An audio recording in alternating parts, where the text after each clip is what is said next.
Marqos rəvayət etmişin. Müqəddəmə. O zaman ki, İsa şəhərdən şəhərə, kənddən kəndə gəzib, cürbəcür naxoşluq və dərdlər əlində əsir olan adamlara şəfa verirdi, Marqos cavanlıq yaşlarına təzə yetişirdi.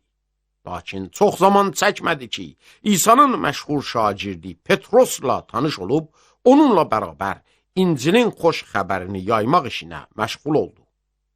Marqos, müqəddəs ruhun ilhamı altında İsa'nın həyat hekayəsini bu İncildə canlı bir şəkildə bəyan edir. Bu kitab İsa'nın insanlara ürək yandırdığından danışır və onların xidmətində elə çalışır ki, yemək yeməyə belə vaxt tapmır və nəhayət günah yükünün altında olan bu insanlar üçün canını fəda edir və onlara həqiqi azadlığı hədiyyə verir.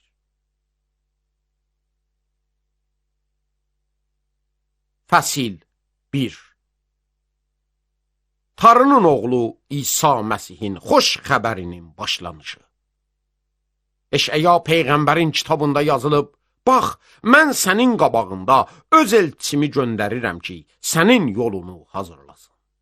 Çöldə birinin səsi nida edir, Rəbbin yolunu hazırlayın, onun yollarını düz edin. Və Yəhya beləcə zuhur etdi. Və çöldə insanları təmid verib, günahların bağışlanması üçün tövbə təmidini vəz edirdi.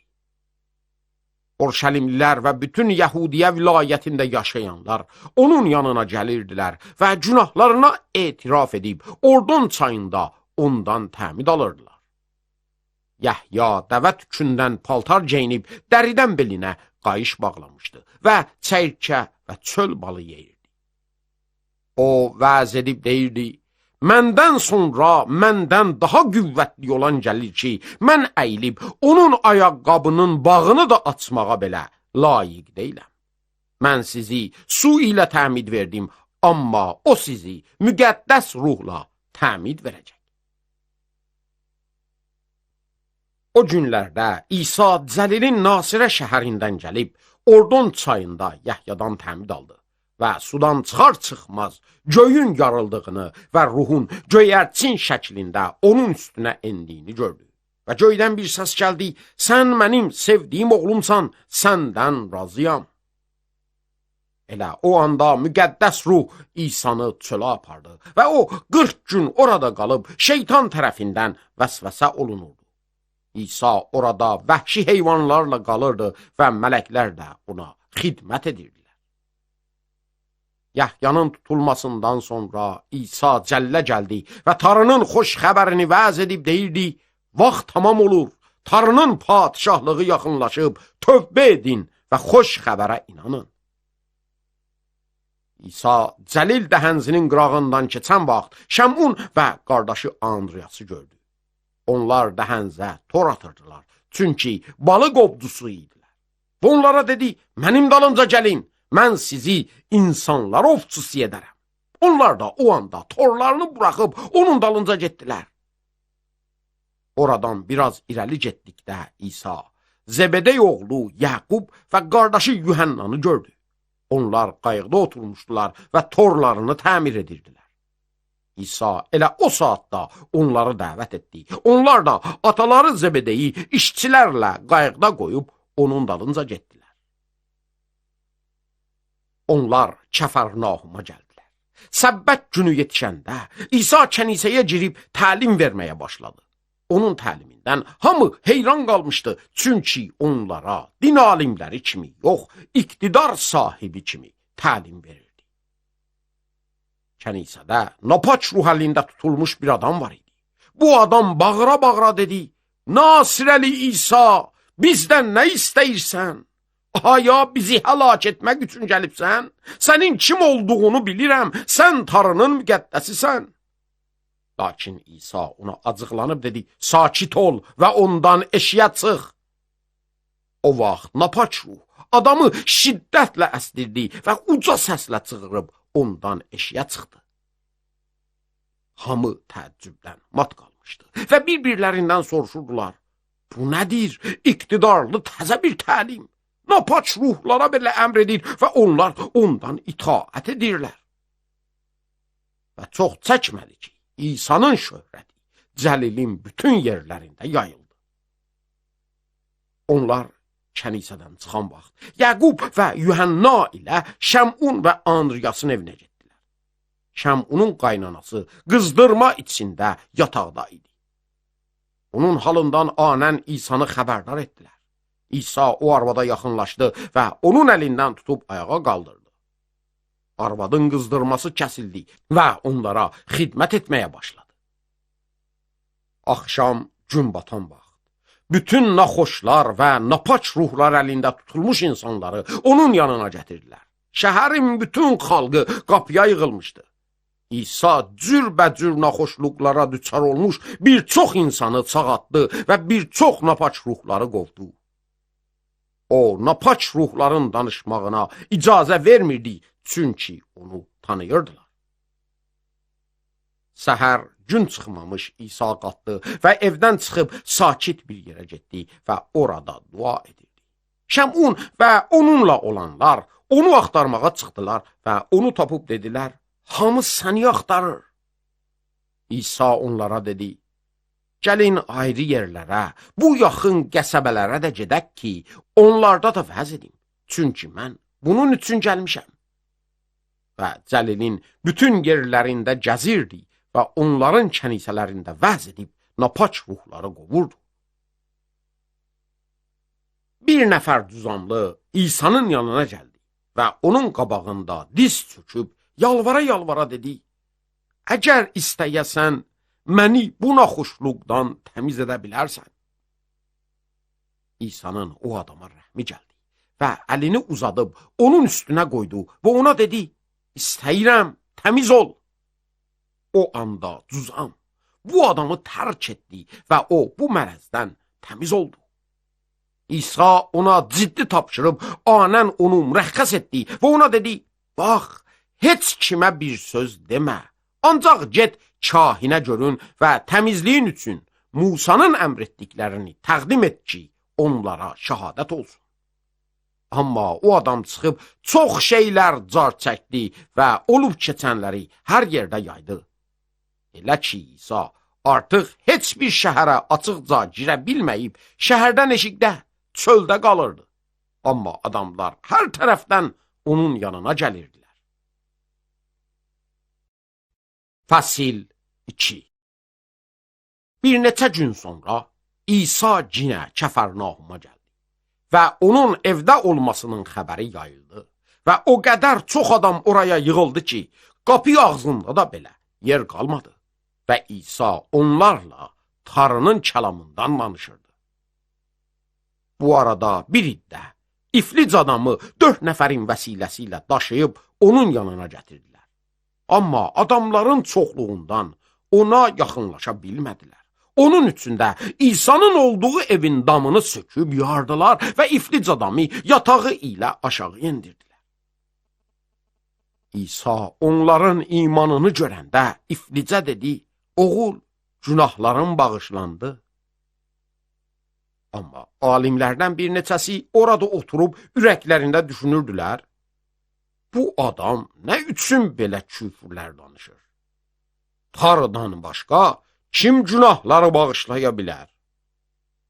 İsa ruhunda onların öz aralarında belə düşündüklərini anlayıb onlara dedi, nə üçün ürəklərinizdən belə fikirlər keçirdirsiniz? Hansı daha asandır? İflicə günahların bağışlandı demək, yoxsa qalx döşəyini götür get demək? Amma biləsiniz ki, insanoğlunun yer üzündə günahları bağışlamaq qüdrəti var. İsa iflicə dedi, sənə deyirəm, qalx döşəyini götür və evinə get. O anda iflic yerdən qalxıb döşəyini götürdü və hamının gözü qabağında çıxıb getdi. Elə ki, hamı təəccübdən mat qaldı və Tanrını həmd edib deyirdilər, belə bir şey asla görməmişdik. İsa cinə dəhənzin qırağına getdi və bütün xalq onun yanına gəldi və o da onlara təlim verirdi. Yoldan keçəndə Alfaos oğlu Lavini bac yığılan yerdə oturmuş gördü və ona dedi, mənim dalımca gəl. Lavi də qalxıb onun dalınca getdi.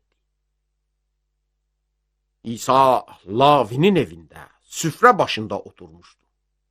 Bir çox bac yığanlar və günahkarlar da o və şagirdləri ilə süfrə başında oturmuşdular.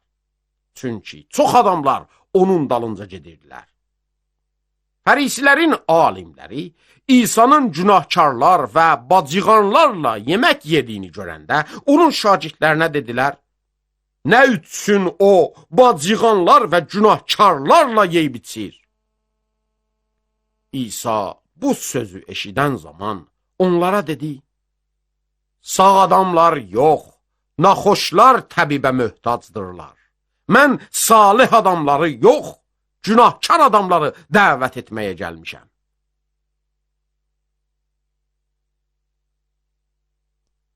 Yəhyanın şagirdləri və fərisilər oruç tutmuşdular. Bunlar İsa'nın yanına gəlib ona dedilər, Yəhyanın və fərisilərin şagirdləri nə üçün oruç tuturlar, amma sənin şagirdlərin oruç tutmurlar? İsa onlara dedi, bəyin qonaqları, bəy onlarla olan vaxt məgər oruç tutarlar. Nə qədər ki, bəy onlarla var, onlar oruç tuta bilməzlər. Amma o günlər yetişəcək ki, bəy onların əlindən alınacaq və o zaman onlar oruç tutacaqlar. Heç kəs köhnə paltara, təzə qumaşdan yamaq tikməz. Yoxsa təzə yamaq köhnə paltardan qopar və yırtıq daha pis olar. Heç kəs də təzə şərabı köhnə tuluqlara tökməz. Yoxsa təzə şərab köhnə tuluqları partladar, həm şərab tökülüb gedər, həm də tuluq tələf olar. Təzə şərabı təzə tuluqlara tökərlər. Bir gün İsa səbbət günündə şagirdləri ilə əkinlər arasından keçirdi. Keçəndə şagirdlər sümbülləri dərməyə başladılar. Fərisilər ona dedilər, bax, səbbət günündə caiz olmayan işi nə üçün görürlər? İsa onlara dedi, aya heç oxumayıbsınız ki, Davud və onunla ac olanlar ac və möhtac qalanda nə etdilər? Necə Davud baş kahin Əbyatarın zamanında tarının evinə girib, tarıya təqdim olunmuş çörəyi yedi və onunla olanlara da verdi. Halbuki onları yemək kahinlərdən başqa heç kəsə caiz deyildi. Və İsa onlara dedi, insan səbbət günü üçün yox, səbbət günü insan üçün olub. Buna görə insan oğlu səbbət gününün də sahibidir. Fəsil 3. İsa cinə kənisəyə girdi. Orada əli qurumuş bir adam var idi. Onlar İsa'nı diqqətlə göz altına almışdılar ki, səbbət günündə o kişiyə şəfa versin və bunun üçün ona ittiham vursunlar. İsa əli qurumuş adama dedi, ortada dur. Onlara dedi, səbbət günündə nə etmək caizdir? Yaxşılıq etmək, yoxsa pislik etmək? Can qurtarmaq, yoxsa can almaq? Onlar sakit durmuşdular. İsa ətrafında olan adamlara qəzəblə baxıb, onların ürəklərinin bərkliyindən çox qəmgin oldu və o kişiyə dedi, əlini uzat. O adam əlini uzatdı və əli əvvəlki kimi oldu. Fərisilər anən çıxıb Hirodçularla bərabər İsa'nı öldürmək üçün məşvərət etdilər. Amma İsa şagirdləri ilə dəhənz tərəfinə çəkildi və Cəlildən çox adamlar onun dalınca getdilər. Və onun bütün etdiklərini eşidənlər Yəhudiyədən, Orşəlimdən, İdomiyədən, Ordon çayının o tayından, Sur və Seydanın ətraflarında yaşayanlardan böyük bir camaat onun yanına gəldi. Camaatın onu sıxışdırması üzündən İsa şagirdlərinə dedi ki, onun üçün bir qayıq hazırlasınlar. Çox insanları şəfa verdiyi üzündən naxoş adamlardan çoxları İsa'nın üstünə atılırdılar ki, ona toxunsunlar. və napaç ruhlar onu görəndə qabağında yerə qapanırdılar və bağırıb deyirdilər, sən Tanrının oğlusan. Amma İsa onlara qədəğən edirdi ki, onun kim olduğunu aşkar etməsinlər. İsa dağa çıxıb, özü istədiyi adamları yanına çağırdı və onlar onun yanına getdilər. Və 12 nəfər təyin etdi ki, onunla qalsınlar və onları vəz etməyə göndərsin. Və iqtidarları olsun ki, napaç ruhları adamlardan qovsunlar. Təyin etdiyi adamlar bunlar idilər. Petros ləqəbini verdiyi Şəmun, Zebedey oğlu Yaqub və qardaşı Yuhanna ki, onlara Boanerges ləqəbini vermişdi. Boanerges, yəni İldırım oğulları. Andreas, Filipos, Bartoloma, Mətta, Tomas və Alfaos oğlu Yaqub, Taday və Təmpərəz Şəmun və İskaryotlu Yahuda ki, onu düşmən əlinə təslim etdi. Onlar evə gəldilər və yenə cəmaat yığıldı, elə ki, çörək yeməyə belə imkanları olmadı. Qohumları bunu eşidən zaman onu aparmağa gəldilər, deyirdilər, dəli olub. Orşəlimdən gələn alimlər deyirdilər, Bəl-Zəbul onun içinə girib və iblislər rəisinin vasitəsilə iblisləri qovur. İsa onları yanına çağırıb məsəllə dedi, şeytan şeytanı necə qova bilər? İki yerə bölünmüş bir məmləkət davam gətirə bilməz. Öz içində ikiyə bölünən bir ev də ayaq üstündə qala bilməz. Əgər şeytan özünə zidd durub, özündə ayrılıq salsa, davam gətirə bilməz və onun axırı yetişib. Heç kim güclü bir adamın evinə girib, malını oğurlaya bilməz. Əgər əvvəlcə onun qollarını bağlasın, o zaman onun malını oğurlaya bilər. Doğrusunu sizə deyirəm, hamı günahlar, hamı küfrlər insan oğullarına bağışlanar. Amma müqəddəs ruh haqqında küfrləyən adamın günahı heç vaxt bağışlanmaz və təqsiri əbədə kimi üstündə qalar. Çünki onlar onda napaç ruh var deyirdilər.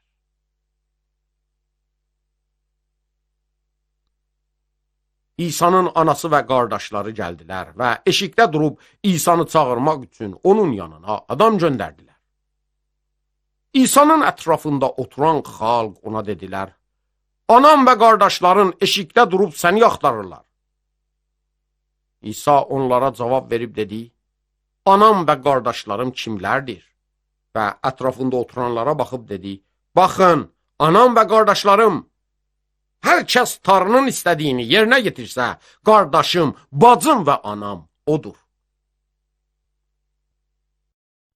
Fəsil 4. İsa cinə dəhənzin qırağında təlim verməyə başladı. Onun yanına o qədər adam yığıldı ki, o dəhənzin qırağında su üstündə olan qayığa minib oturdu. Bütün cəmaat dəhənzin qırağında durmuşdu. İsa onlara məsəllərlə çox şeylər təlim verdi və öyrətdiklərində onlara belə dedi. Qulaq asın, bir əkinçi toxum səpməyə çıxdı. Toxumları səpəndə onlardan bəzisi yolun qırağına düşdü və quşlar gəlib onu yedilər.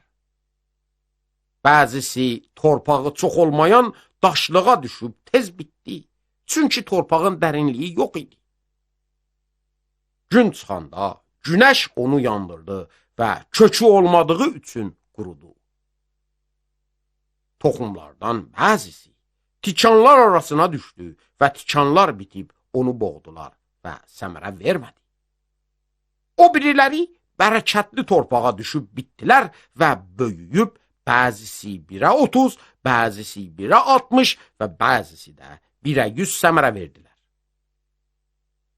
İsa onlara dedi, eşitməyə qulaqlar yolan eşitsin.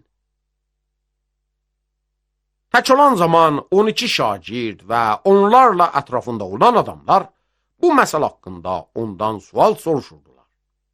İsa onlara dedi, Tanrının padşahlığının sirrini bilmək sizə verilib, amma eşikdə olanlara hər şey məsəllərlə olur ki, baxa-baxa görməsinlər, qulaq asa-asa anlamasınlar, məbada dönüb bağışlansınlar. Və onlara dedik, bu məsəli başa düşmürsünüz, bəs özgə məsələləri necə başa düşəcəksiniz? Əkinçi kəlamı səpir. Yol qırağına düşənlər onlardırlar ki, kəlamı eşidirlər, amma şeytan tezliklə gəlib, onlara səpilən kəlamı götürüb aparır. Beləcə də daşlıq yerlərə düşənlər kəlamı eşidib, anən onu şadlıqla qəbul edirlər, amma onlarda kök yoxdur. Biraz zaman qalırlar və sonra bu kəlamdan ötürü sıxıntı və əziyyət baş verəndə anən imandan düşürlər. Tikanlar arasına düşənlər onlardırlar ki, kəlamı eşidirlər, amma bu dünyanın umuratı, mal dövlətin aldadıcılığı və ayrı şeylərin həvəsləri araya girib kəlamı boğur və o səmərəsiz olur. Bərəkətli torpağa düşənlər onlardırlar ki, kəlamı eşidib onu qəbul edirlər və birə 30, birə 60 və birə 100 səmərə verirlər. İsa onlara dedi, aya lampanı yandırıb dolça altına ya da yataq altına qoyarlar? Məgər lampa onun üçün deyil ki, lampa qabına qoyulsun. Çünki gizli bir şey yoxdur ki, açığa çıxmasın və örtülü bir şey yoxdur ki, aşkara çıxmasın. Eşitməyə qulaqları olan eşitsin. Və onlara dedi, nə eşitdiyinizə diqqət edin. Hansı ölçü ilə ölçərsiniz, sizə də o ölçü ilə ölçüləcək və daha da çox veriləcək. Çünki kimin varsa ona veriləcək və kimin yoxusa olanları da alınacaqdır. İsa onlara dedi, Tanrının padişahlığı torpağa toxum səbən bir adama bənzər. Gecə gündüz yatar durar, toxum bitib böyüyər, amma o bunun necə olduğunu bilməz. Yer öz-özündən səmərə verir. Əvvəl otu, sonra sümbülü, daha sonra da sümbüldə yetişmiş dəni. Məhsul yetişdiyi vaxt anən oraq salınar, çünki biçim vaxtı yetişib. Bu onlara dedi, Tanrının padişahlığını nəyə bənzədək və ya onu nə məsəllə sizə aydınlaşdıraq? Tanrının padişahlığı xardal toxumu kimidir ki, torpaqda əkildiyi vaxt yerdə olan toxumların hamısından kiçikdir. Amma əkiləndən sonra böyüyür və bütün səbzələrdən daha böyük olur. Elə iri budaqlar salır ki, göyün quşları onun kölgəsi altına qona bilirlər. İsa kəlamı bu kimi məsələlərlə onlara anladıqları qədər təlim verirdi və məsəlsiz heç bir şey onlarla danışmırdı. Lakin tək olan zaman öz şagirdlərinə bu şeylərin hamısını açıqlayırdı. O gün axşam olanda İsa şagirdlərinə dedi, dəhənzin o tayına keçək. Onlar da cəmaatı buraxıb İsa'nın oturduğu qayıqla dəhənzin o biri tərəfinə yola düşdülər. Özgə qayıqlar da onlarla gəlirdilər. Böyük bir tufan oldu və şəpələr qayığın içinə inirdilər. Elə ki, qayıq su ilə dolurdu. İsa qayığın dal tərəfində yastığın üstündə yatmışdı. Onlar onu oyadıb dedilər, Ustad, məgər bizim həlak olmağımız səni narahat etmir? İsa oyanıb yelə acıqlandı və dəhənzə dedi, sakit ol, aram ol. Yel dayandı və böyük bir aramlıq oldu. İsa onlara dedi, nə üçün bu qədər qorxaqsınız? Nə üçün imanınız yoxdur? Onlar çox qorxmuşdular və bir-birlərinə deyirdilər, bu kimdir ki, həm yel, həm də dəhənz ondan itaət edir? Fəsil 5 və dəhənzin o biri tayına, Gerasinilərin vilayətinə gəldilər.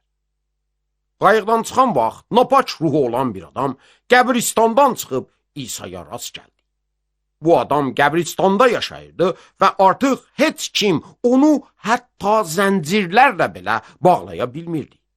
Gərçi çox dəfə kündələr və zəncirlərlə bağlanmış idi, amma kündələri sındırıb zəncirləri də qırmışdı və kimsə onu zəbt etməyə qadir deyildi. Daim gecə-gündüz dağlarda və qəbirlər arasında bağılıb daşlarla özünü yaralayırdı. Bu adam İsa'nı uzaqdan görəndə qaça-qaça gəldi və onun qabağında diz çöktü və uca bir səslə bağırıb ona dedi: "Məndən nə istəyirsən İsa, ucalarda sakin olan Tanrının oğlu? Səni and verirəm Tanrıya, mənə əzab verməyəsən." Çünki İsa ona demişdi: "Ey napaç ruh, bu adamdan eşiyə çıx." İsa ondan soruşdu: "Adın nədir?" O adam cavab verdi: "Mənim adım Qoşundur, çünki biz çoxuq." Və İsa'ya çox yalvardı ki, onları o vilayətdən qovmasın. Orada, dağın ətəyində, böyük bir donuz sürüsü otlayırdı. Napaç ruhlar İsa'ya yalvarıb dedilər: "Bizi o donuzlara göndər, qoy onların içinə girək." İsa icazə verdi və napaç ruhlar o adamdan çıxıb donuzlara girdilər. Donuzlar dağın ətəyindən uçuruma tərəf qaçıb oradan dəhənzə atıldılar və orada boğuldular. O sürünün sayısı 2000 olardı. Sürünü otaranlar qaçıb bu xəbəri şəhərdə və kəndlərdə yaydılar və xalq da olub keçənləri görmək üçün oraya gəldi. Onlar İsa'nın yanına gəldilər və bir qoşuna qədər napaç ruhu olan adamı aram oturmuş, əyninə paltar geyinmiş və ağıllaşmış görəndə qorxdular. Baş vermişləri görənlər, napaç ruhu olan adam və donuzların başına gələnləri xalqa nəql etdilər. Onlar da İsa'ya yalvardılar ki, onların vilayətindən çıxıb getsin. Qayığa minən vaxt, qabaqca napaç ruhu olan adam İsa'ya yalvardı ki, o da onunla getsin. Amma İsa ona icazə verməyib dedi: "Öz evinə, öz qohumlarının yanına get və onlara de ki, Rəbb sənə nə qədər böyük işlər edib və sənə nə qədər mərhəmət göstərib." O adam onlardan ayrılıb İsa'nın ona nə etdiyini Dekapolis diyarında nəql etməyə başladı və hamı təəccüb edirdi.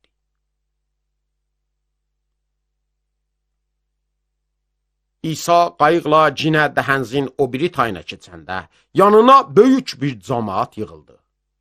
O özü dəhənzin qırağında idi. Yayros adında kənisə rəislərindən biri onun yanına gəldi və İsa'nı görən zaman qabağında diz çöküb yalvara-yalvara ona dedi: "Qızım ölüm halındadır. Gəl əllərini onun üstünə qoy ki, sağalıb yaşasın." İsa onunla getdi və onların dalınca çox adam gedirdi. Elə ki, onu sıxışdırırdılar. Orada 12 ildən bəri qan axınmasına düçar olmuş bir arvad var idi. Bu arvad bir çox həkimlər əlindən əzablar çəkmiş və bütün var yoxunu sərf etmişdi.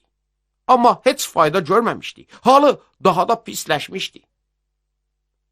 Arvad İsa'nın haqqındakı sözləri eşidib, cemaatın arasında İsa'nın arxasından gəldi və onun paltarına əl sürtdü.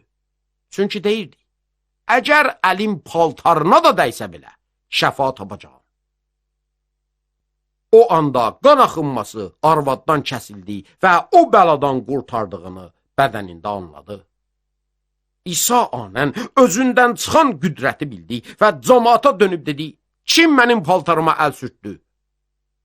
İsa'nın şagirdləri ona dedilər: "Cemaatın səni necə sıxışdırdığını görürsən, yenə də mənə kim əl sürtdü soruşursan?" İsa bunu edəni görmək üçün ətrafa baxdı.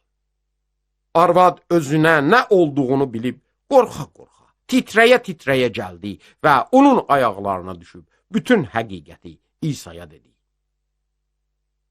İsa o arvada dedi: "Qızım, İmanın sənə şəfa verdi. Salamat get və çəkdiyin əzabdan xilas ol." İsa hələ o arvadla danışırdı ki, kənisə rəisinin evindən xəbər gətirdilər. Qızın öldü, artıq nə üçün ustada zəhmət verirsən? Amma İsa deyilən sözə qulaq asmayıb kənisə rəisinə dedi, qorxma, ancaq inan. Və Petros, Yaqub və Yaqubun qardaşı Yuhannadan başqa heç kimə icazə vermədi ki, onlarla gəlsin. Onlar kənisə rəisinin evinə gəldilər. İsa orada ağlayıb uca səslə fəğan edənləri gördü və evə girdiyi zaman onlara dedi, nə üçün hay salıb ağlaşırsınız? Qız ölməyib, ancaq yatıb. Evdə olanlar ona güldülər. Amma İsa onların hamısını eşiyə çıxardıb, uşağın ata-anası və özü ilə olanlarla uşağın yatdığı yerə girdi. Və onun əlindən tutub ona dedi, Talita, qom, tərcüməsi, qızım, sənə deyirəm, qalx. O anda qız yerindən qalxıb yeriməyə başladı. O qızın 12 yaşı var idi. Onlar heyrətdən qurmuşdular. İsa onlara əmr etdi ki, bunlardan heç kimə bir söz bildirməsinlər və dedi ki, qıza yemək üçün bir şey versinlər.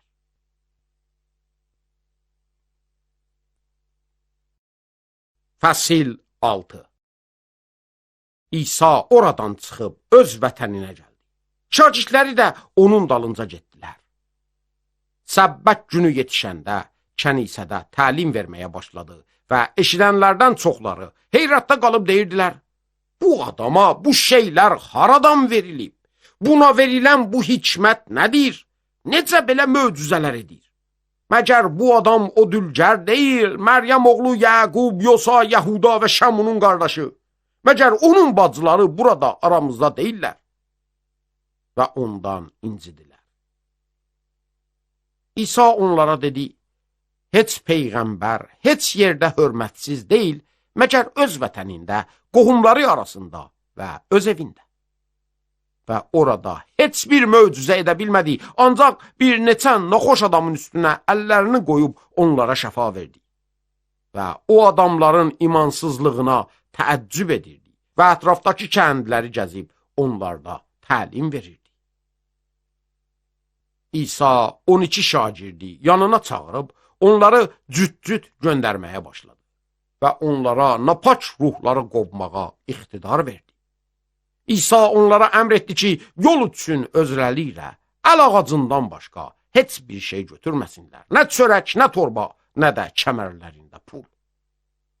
Onlara çarıq geyməklərini dedi.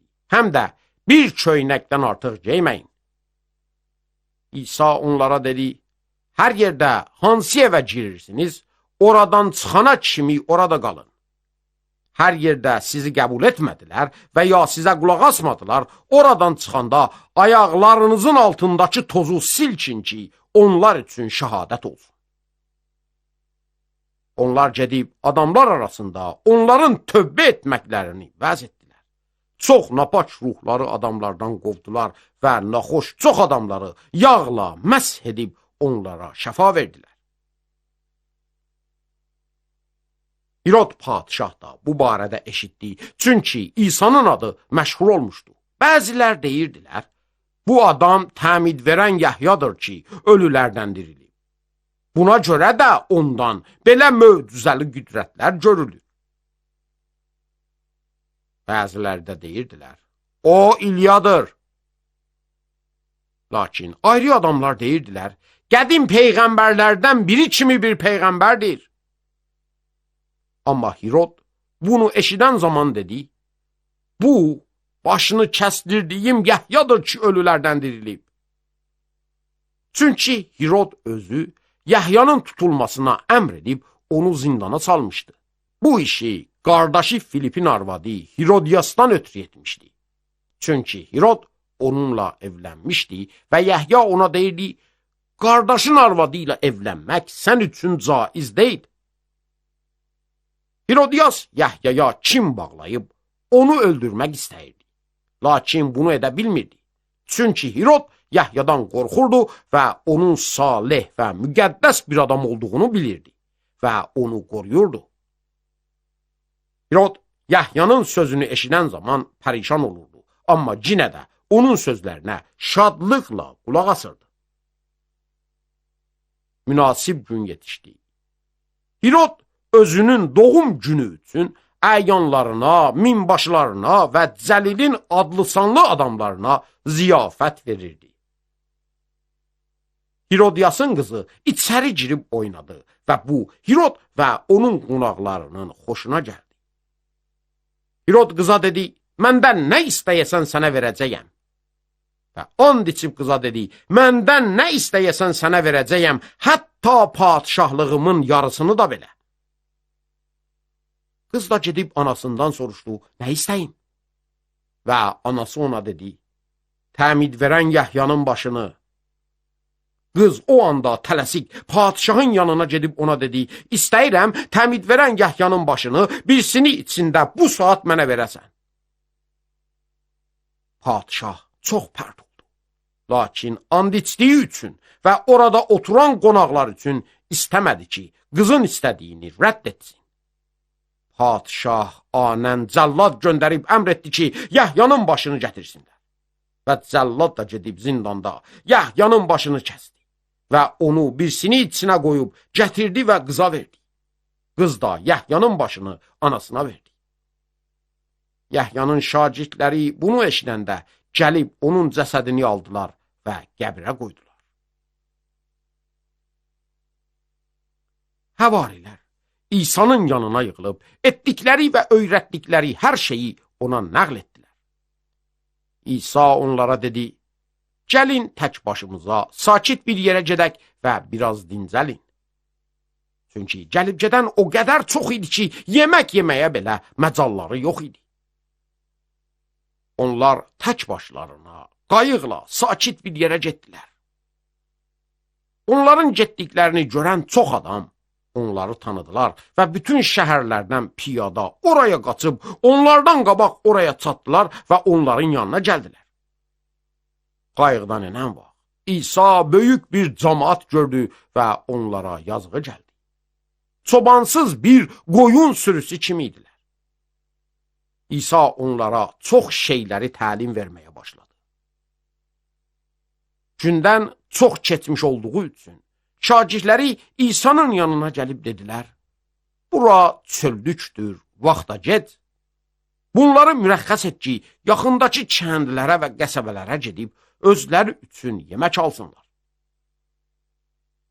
Amma İsa onlara cavab verib dedi, onlara siz yemək verin. Şagirdlər ona dedilər, aya gedib 200 dinarlıq çörək alıb yemək üçün onlara verək? İsa onlara dedi, gedin görün, neçə çörəyiniz var? Onlar gedib baxdılar və ona dedilər, 5 çörək, 2 balıq. İsa onlara buyurdu ki, adamların hamısını dəstə-dəstə yaşıl otlar üstündə otursunlar. Şagirdlər adamların hamısını dəstə-dəstə 100-100, 50-50 ot tutdular. İsa 5 çörək və 2 balığı götürüb göyə baxdı və bərəkət verib çörəkləri böldü və şagirdlərinə verdi ki, adamların qabağına qoysunlar. 2 balığı da onların hamısının arasında payladı. Onların hamısı yeyib doydular. Şagirdlər çörək və balıqdan artıq qalan tikələrdən 12 səbət doldurdular. O çörəklərdən yeyən adamların sayısı 5000 kişi olardı. İsa anən şagirdlərini qayığa mindirdi ki, ondan qabaq Dəhənzin o tayına, Beyt-Seydaya getsinlər və o özü cəmaatı mürəxxəs edirdi. Onları yola salandan sonra dua etmək üçün dağa çıxdı. Axşam olanda qayıq Dəhənzin ortasında idi və o tək başına quruluqda. İsa şagirdlərin zəhmətlə avar çəkdiklərini gördü. Çünki külək onların üzünə idi. Gecənin 4-cü növbələrinə yaxın İsa dəhənzin üstündə yeriyə-yeriyə onların yanına gəldi və yanlarından keçmək istədi. Amma şagirdlər onun dəhənz üstündə yeriməsini görəndə onu bir ruh güman edib bağırdılar. Çünki onların hamısı onu görüb dəhşətə düşmüşdülər. İsa anən onlarla danışıb dedi, ürəyiniz üzülməsin, mənəm, qorxmayın. Və qayğa onların yanına çıxdı və yel yatdı. Onlar içlərində çox təəccüb etdilər, çünki çörəklərin möcüzəsini anlamamışdılar. Onların zehinləri kör olmuşdu.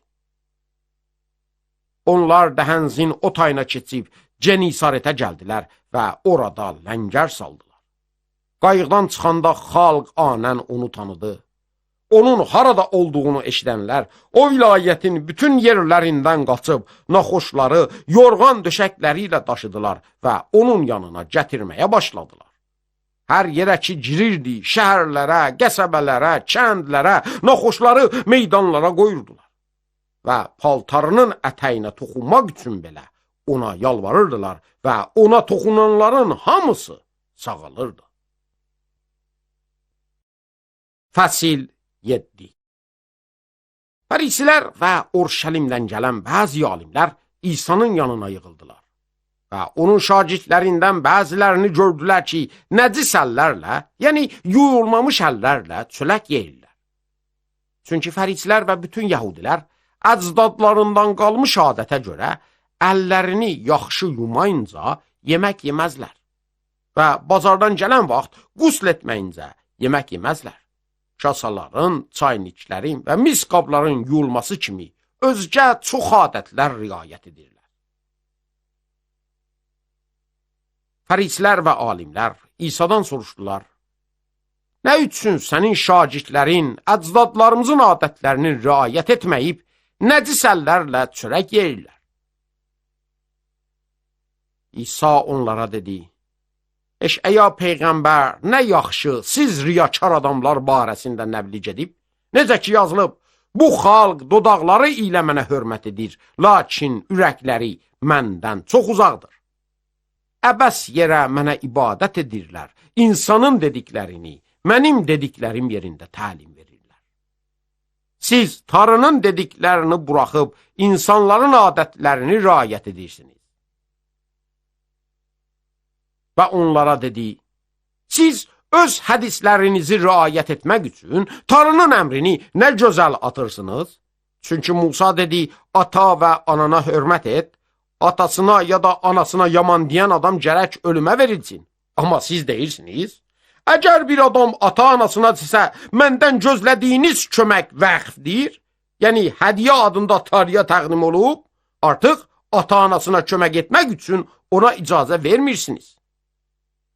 Beləcə, nəsildən nəsilə keçmiş adətlərinizlə siz Tanrının sözünü batil edib buna oxşar çox şeylər edirsiniz. İsa cəmaatı yenə yanına çağırıb dedi: Hamınız mənə qulaq asın və anlayın. Heç bir şey yoxdur ki, eşikdən insanın içinə girib onu nəcis etsin. İnsanın nəcis edən onun içindən çıxan şeylərdir. Eşitməyə qulağı olan eşitsin. Və cəmaatı tərk edib evə girəndə şagirdləri ondan bu məsəlin mənasını soruşdular. İsa onlara dedi: Məgər siz də bu qədər nadansınız?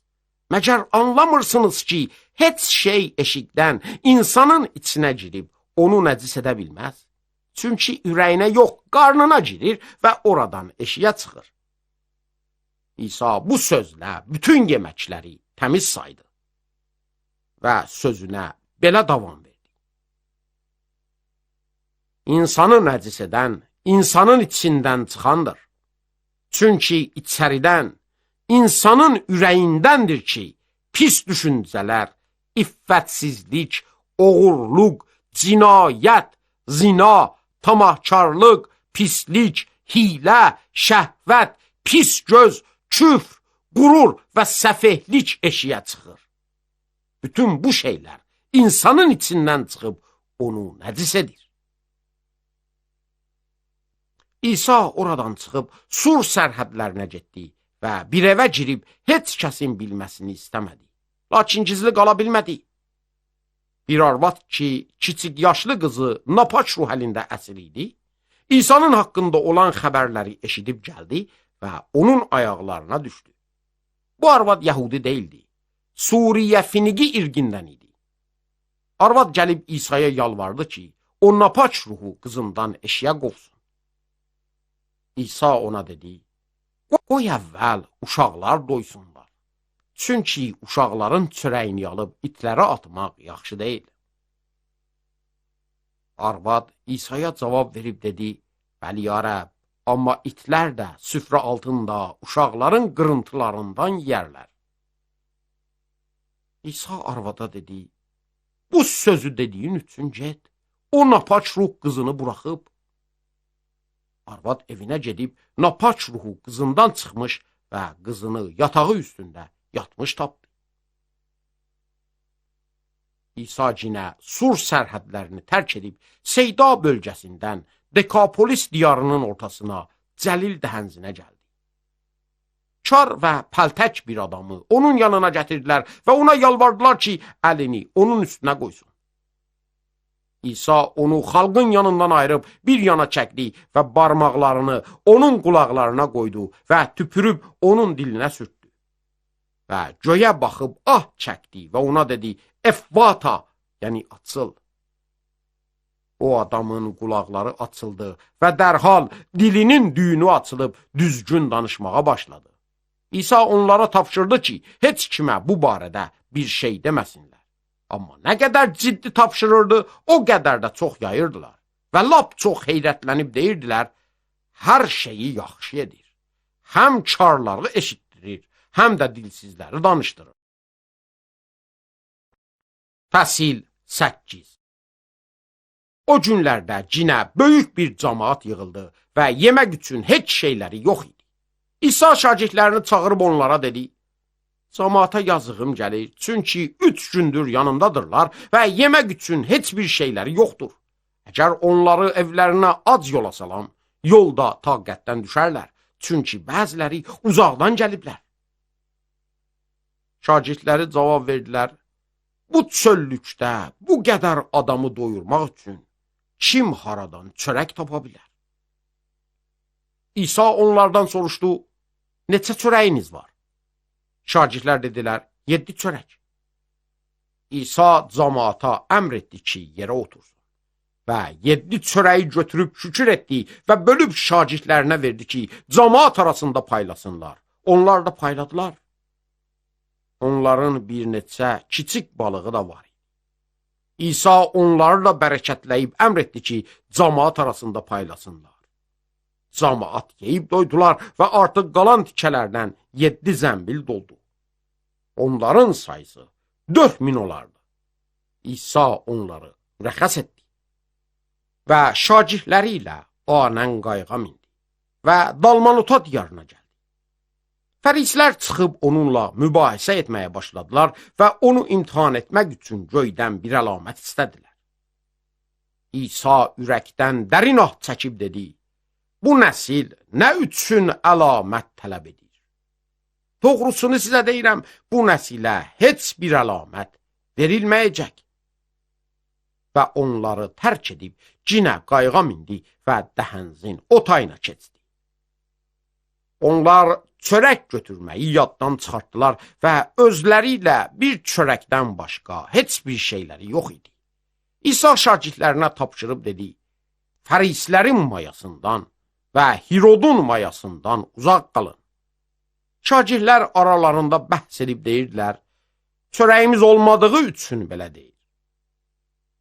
İsa bunu başa düşüb onlara dedi, çörəyiniz olmadığı üçün niyə bəhs edirsiniz?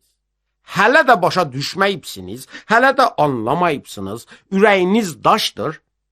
Aya gözləriniz ola-ola görmürsünüz, qulaqlarınız ola-ola eşitmirsiniz, aya xatırlamırsınız o zamanı ki, 5 çörəyi 5000 nəfərin arasında payladım? Artıq qalan tikələrdən neçə səbət doldurdunuz? Şagirdlər cavab verdilər, 12 səbət. 7 çörəyi 4000 nəfərin arasında payladığım zaman artıq qalan tikələrdən neçə zəmbil doldurdunuz? Şagirdlər cavab verdilər, 7 zəmbil. İsa onlara dedi, hələ də anlamırsınız?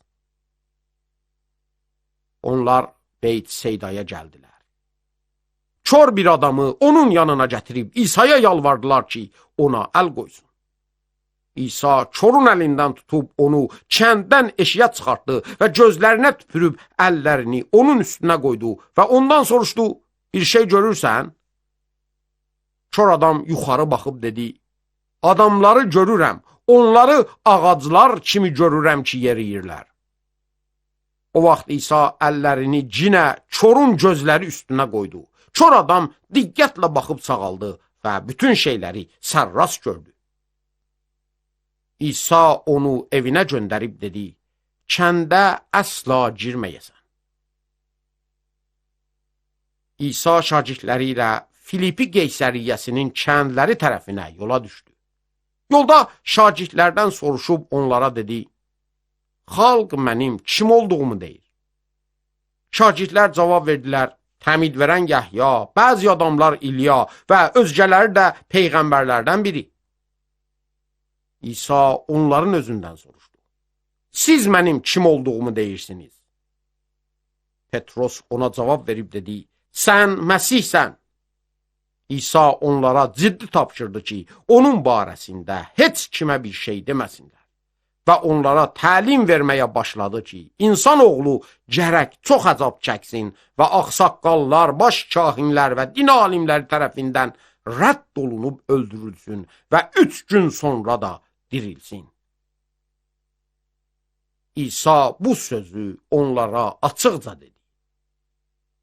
Petros onu bir yana çəkib danlamağa başladı. Amma İsa dönüb şagirdlərinə baxdı və Petrosa acıqlanıb dedi, ey şeytan, məndən rədd ol, çünki sən Tanrının işlərini yox, insanın işlərini düşünürsən. İsa cəmaatı şagirdləri ilə yanına çağırıb dedi, əgər kimsə istəyir mənim dalımca gəlsin, gərək özünü inkar edib çarmıxını götürsün və mənim dalımca gəlsin. Çünki canını qurtarmaq istəyən hər kəs onu həlak edəcək, amma kim canını məndən ötürü və İncildən ötürü əldən versə, onu qurtaracaqdır. İnsan üçün nə xeyri var ki, bütün dünyanı qazansın, lakin canını məhv etsin. İnsan öz canı əvəzinə nə verə bilər? Çünki bu zinakar və günahkar nəslin içində hər kəs məndən və mənim sözlərimdən utansa, insan oğlu da atanın izzətində müqəddəs mələklərlə gəldiyi vaxt ondan utanacaq. Fəsil 9. İsa onlara dedi, doğrusunu sizə deyirəm. Burada duranlar arasında bəzisi var ki, Tanrının padişahlığının qüdrətlə gəlməsini görməyincə ölümü dadmayacaqlar. 6 gündən sonra İsa Petros, Yaqub və Yuhannanı özü ilə götürdü və tək başına onları uca bir dağın üstünə apardı və onların gözləri qabağında görünüşü dəyişildi. Paltarları parlaq olub, elə ağardı ki, yer üzündə heç yun ağardan onu yuyub belə ağarda bilməz. Şagirdlərə İlya ilə Musa da göründü. Onlar İsa ilə söhbət edirdilər. Petros İsa'ya dedi, Ustad, burada olmağımız nə yaxşı oldu. Qoy burada 3 çadır quraq. Biri sənə, biri Musaya və biri də İlyaya.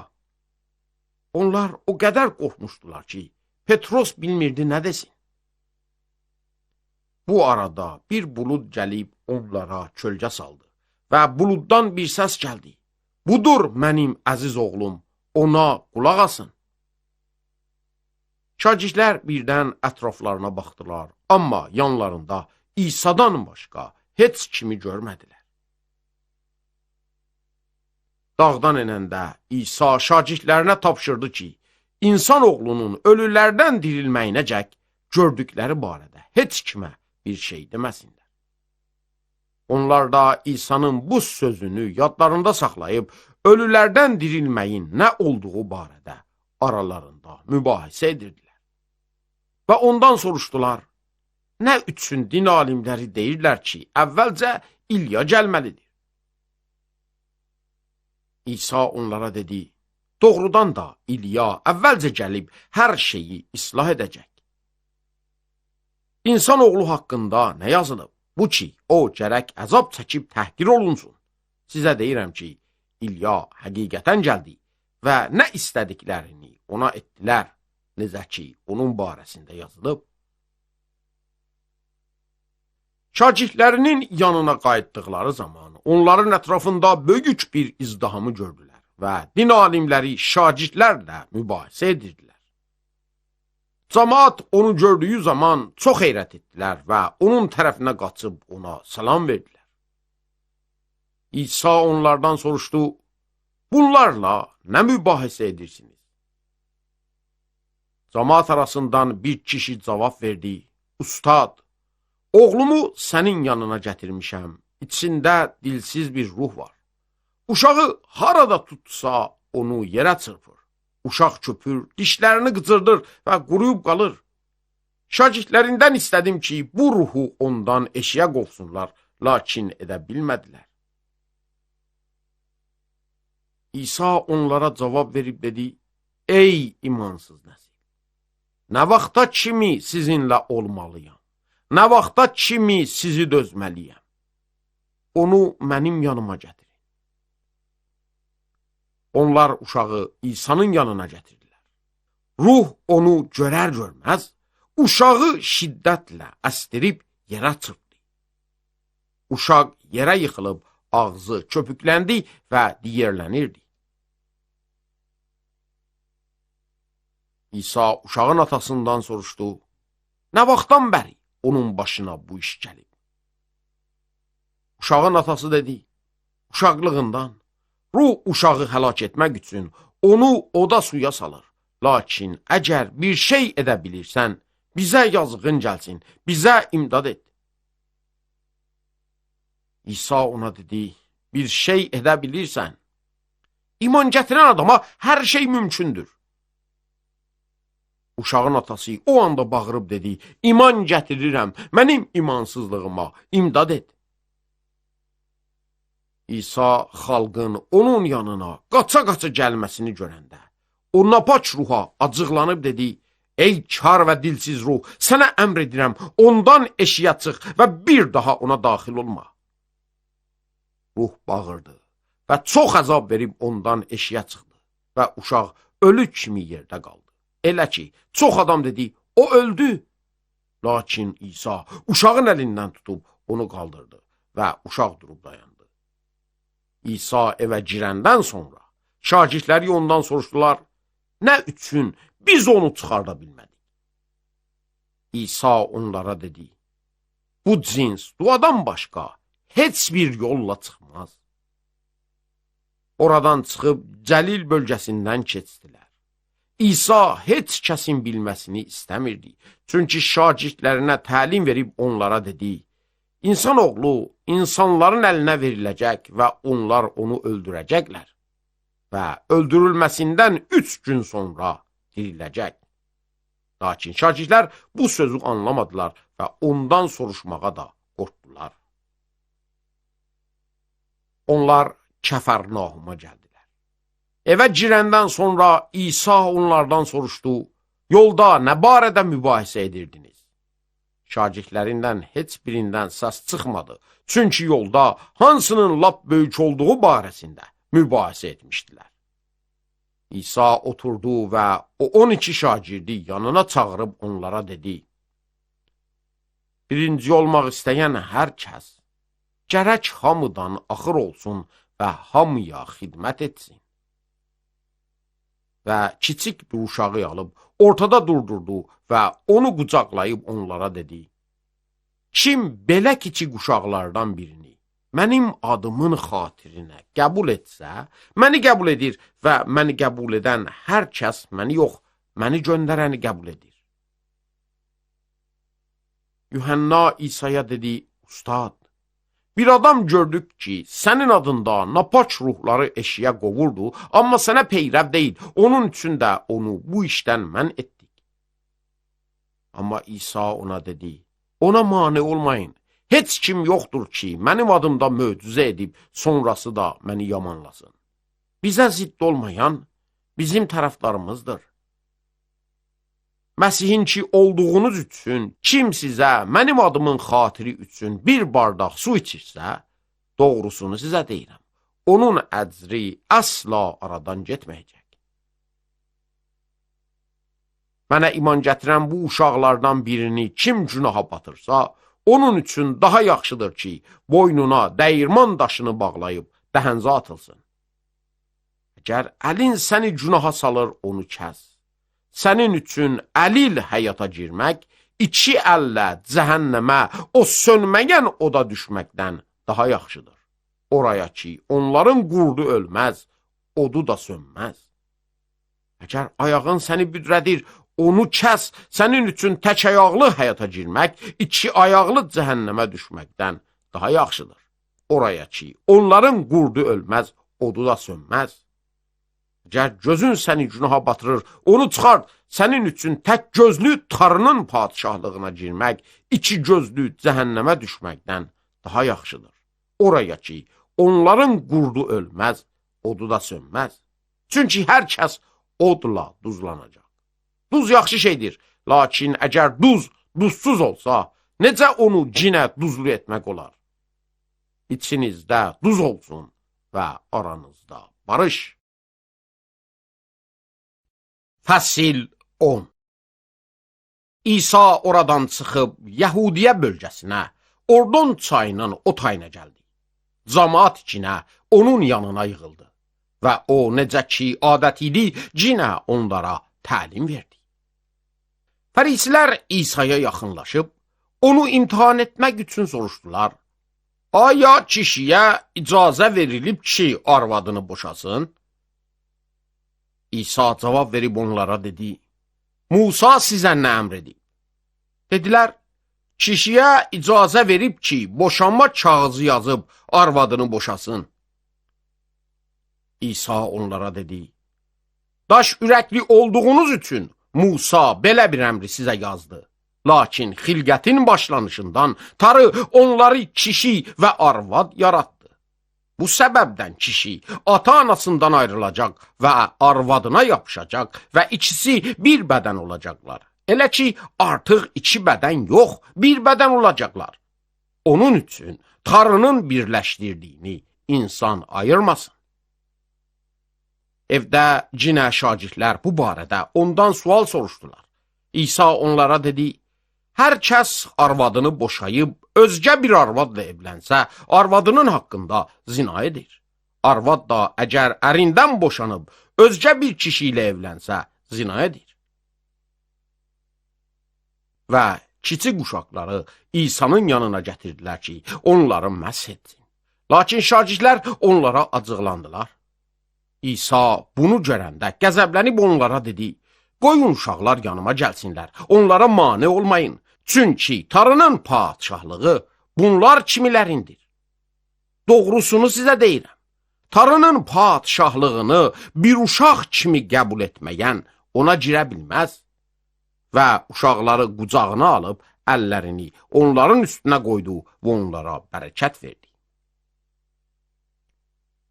Yola çıxanda biri qaça-qaça İsa'nın yanına gəldi və onun qabağında diz çöküb soruşdu, Yaxşı ustad, əbədi həyatı miras almaq üçün nə etməliyəm? İsa ona dedi, nə üçün mənə yaxşı deyilsən?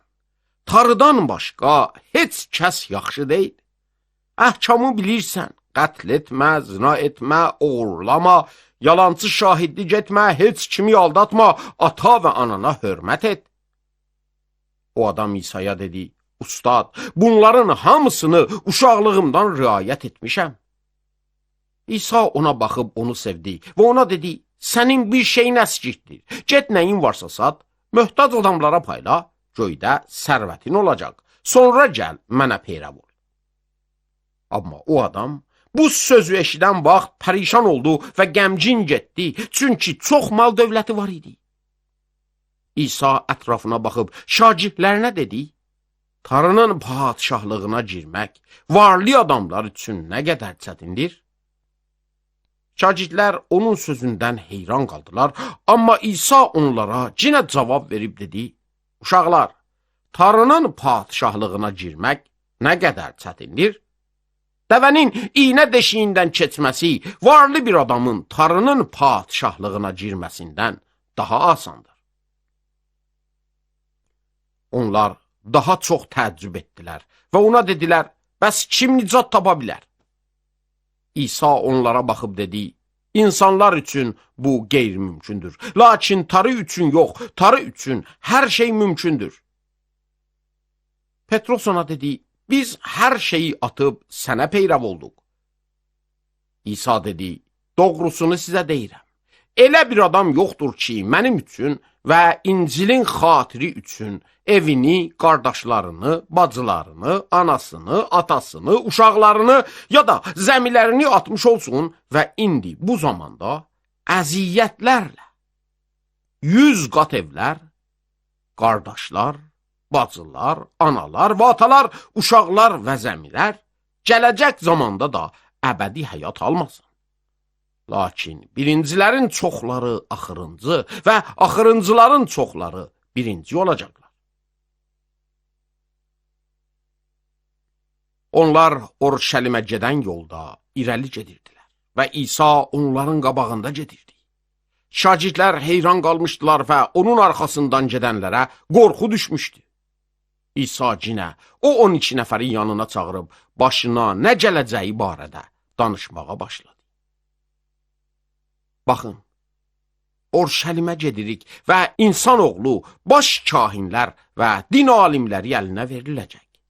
Onlar onu ölümə məhkum edib qeyri-yəhudilərə təslim edəcəklər. Və onlar ona istehza edib tüpürəcəklər və ona şallaq vurub öldürəcəklər. Və o 3 gün sonra diriləcək. Zebedey oğulları Yaqub və Yuhanna İsa'ya yaxınlaşıb ona dedilər, Ustad, istəyirik səndən nə xahiş etdiyimizi sən bizim üçün edəsən. İsa onlara dedi, sizin üçün nə istəyirsiniz dedim. Onlar İsa'ya dedilər, icazə ver sənin cəlalında, birimiz sağında, birimiz də solunda oturaq. İsa onlara dedi, nə istədiyinizi bilmirsiniz. Mənim içəcəyim piyalədən aya siz içə bilərsiniz və ya mənim aldığım təmiddə aya siz də təmid ala bilərsiniz? Dedilər, edə bilərik. İsa onlara dedi, içəcəyim piyalədən içəcəksiniz və aldığım təmiddə siz də təmid alacaqsınız.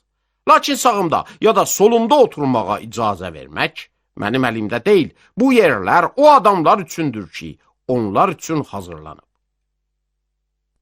Bunu eşidən o 10 şagird Yaqub və Yuhannaya qəzəbləndilər. İsa onları yanına çağırıb dedi, bilirsiniz ki, qeyri-yəhudilər arasında hakim sayılanlar onlara hökmranlıq edərlər və onların rəisləri onlara ağalıq sürərlər. Amma sizin aranızda belə olmamalıdır. Aranızda böyük olmaq istəyən gərək o birilərinə xidmət etsin və aranızda birinci olmaq istəyən gərək hamının nökəri olsun. Çünki hətta insanoğlu da ona xidmət olunmaq üçün gəlmədi. O gəldi ki, xidmət etsin və canını çox adamların yolunda fidyə versin. Onlar Ərihaya gəldilər. İsa şagirdləri və onlarla böyük bir cəmaatla Ərihadan çıxanda Timaus oğlu Bartimaus adında kör bir yolçu yolun qırağında oturmuşdu. Bartimaus onun Nasirəli İsa olduğunu eşidən vaxt qışqırıb dedi, Davud oğlu İsa, mənə rəhmin gəlsin. Çox adamlar ona acıqlandılar və sakit olmağını istədilər. Amma o daha çox bağırıb dedi, Davud oğlu İsa, mənə rəhmin gəlsin. İsa dayanıb dedi, onu çağırın. Onlar kör adamı çağırıb dedilər, üzülmə qalx, səni çağırır. Bartimaus əbasını üstündən atdı və yerdən sıçrayıb İsa'nın yanına gəldi. İsa ondan soruşdu, nə istəyirsən ki, sənə edim? Kör adam ona dedi, Ustad, gözlərim cinə görsün. İsa ona dedi, get, imanın sənə şəfa verdi. O anda kör adamın gözləri görməyə başladı və yola düşüb İsa'nın dalınca getdi. Fəsil 11. Orşəlimə yaxınlaşıb, Zeytun dağının yanında olan Beyt-Faci və Beyt-Ənyaya yetişən zaman, İsa şagirdlərindən ikisini göndərib onlara belə dedi. Qabağınızdakı kəndə gedin. Oraya girəndə, orada bağlı duran bir sıpa görəcəksiniz ki, indiyə kimi heç kəs ona minməyib. Onu açın və mənim yanıma gətirin. Və əgər biri sizə desə, nə üçün bunu edirsiniz? Deyərsiniz, Rəbbim buna ehtiyacı var və anən onu buraya qaytaracaq.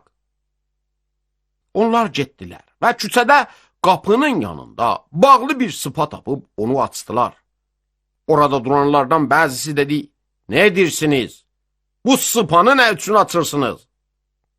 Şagirdlər İsa'nın dediyi kimi onlara cavab verdilər və adamlar onları buraxdılar.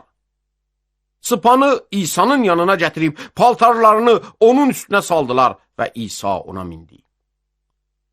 Çox adamlar paltarlarını, bəziləri də zəmilərdən kəsdikləri ağac budaqlarını yola sərdilər. Qabaqda gedənlər və arxada gələnlər çığırıb deyirdilər, Hossana, Rəbbin adında gələn mübarək olsun. Atamız Davudun gələn padişahlığı mübarək olsun. Lap ucalarda, Hossana. İsa Orşəlimə girib məbədə getdi və hər şeyi gözdən keçirtdi. Gec olduğuna görə o 12 şagirdlə Beyt-Ənyaya getdi. O günün sabahı Beyt-Ənyadan çıxdıqları zaman İsa acıqdı. Uzaqda yarpaqlı bir əncir ağacı gördü. Ağac üstündə bir şey tapmaq ümidi ilə ona yaxınlaşdı, amma yanına gələn vaxt yarpaqdan başqa onda bir şey tapmadı, çünki əncir mövsümü deyildi. İsa ona dedi, artıq səndən heç kəs əsla meyvə yeməsin. Və şagirdləri bu sözü eşitdilər. Orşəlimə gəldilər, İsa məbədə girdi və orada alış-veriş edənləri eşiyə qovdu. Sərrafların mizlərini və göyərçin satanların çarpaylarını çevirdi və heç kəsi qoymadı ki, məbədin həyətindən bir şey keçirsin. Və onlara təlim verib dedi, məgər yazılmayıb ki, mənim evim bütün millətlər üçün dua evi çağırılacaq. Lakin siz onu oğrular yuvasına döndəribsiniz. Başkahinlər və din alimləri bunu eşitdilər və İsa'nı həlak etmək üçün bir yol tapmağa başladılar. Çünki ondan qorxurdular. Ona görə ki, bütün xalq onun təlimlərindən heyran qalmışdı. Axşam olanda onlar şəhərdən eşiyə çıxdılar. O günün sabahı əncir ağacının yanından keçəndə onu kökündən qurumuş gördülər. Petros İsa'ya xatırladıb dedi, Ustad, bax, lənət etdiyin əncir ağacı quruyub. İsa cavab verib onlara dedi, Tanrıya imanınız olsun. Doğrusunu sizə deyirəm, hər kəs budağa desə, qalx dəhənzə atıl və ürəyində şübhə etməyib, dediyinin olacağına inansa, dediyi kimi olacaq. Bunun üçün sizə deyirəm, dua etdiyiniz və istədiyiniz hər şeyin elə indidən aldığınıza inanın və sizin üçün olacaq.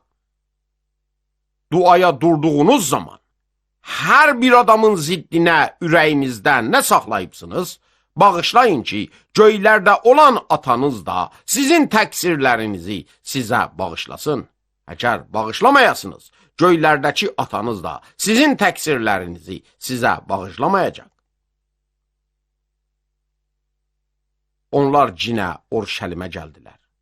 İsa məbədin həyətində gəzəndə baş kahinlər, din alimləri və ağsaqqallar yaxınlaşıb ona dedilər, nə səlahiyyətlə bu işləri edirsən? Bunları etmək üçün bu səlahiyyəti sənə kim verib? İsa onlara dedi, mən də sizdən bir sual soruşacağam, mənə cavab verin. O vaxt mən də sizə deyərəm ki, bu işləri nə səlahiyyətlə görürəm? Yəhyanın təmid vermək səlahiyyəti haradan gəldi? Göydən yoxsa insanlardan? Cavab verin. Onlar aralarında məsləhətləşib dedilər, əgər desək göydən, deyəcək, pəs nə üçün ona inanmadınız?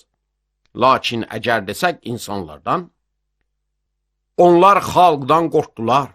Çünki hamı Yahyanı həqiqi bir peyğəmbər bilirdi. Və İsa'ya cavab verib dedilər, bilmirik. İsa da onlara dedi, mən də sizə demirəm ki, bu işləri nə səlahiyyətlə görürəm. Fəsil 12. İsa məsəllərlə, onlarla danışmağa başladı. Bir adam üzüm bağı əkdi və onun ətrafına duvar çəkdi. Şirə üçün bir hovuz qazıb, bağda bir bürc də tikdi və sonra bağı bağbanlara icarəyə verib səfərə çıxdı. Məhsul zamanı bağbanların yanına bir qul göndərdi ki, bağbanlardan bağın məhsulundan alsın. Lakin bağbanlar onu tutub döydülər və əli boş qaytardılar. Bağın sahibi bağbanların yanına ayrı bir qul göndərdi.